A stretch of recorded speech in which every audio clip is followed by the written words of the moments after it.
guys, welcome back to my YouTube channel Toiny and I'm Mama Avitarana.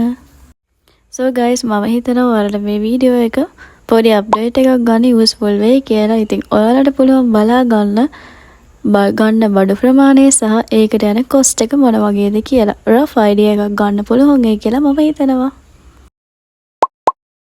ඉතින් මේ vlog එකේ prices ගැන mention කරන්න මට බැරි වුණා. ඉතින් ඔයාලා මොකද හිතන්නේ ලංකාවේ බඩු මිල ගැන යාළුවනේ comments කරන්න.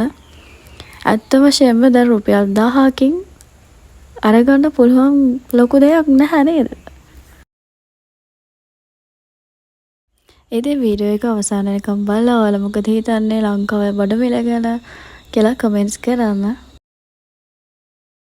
මම white and yellow වලින් A4 කොළ ගත්තා. ඉතින් ඊට පස්සේ අපිට ඕන බඩු ටික අරගෙන බිල් කරන්න ගියා.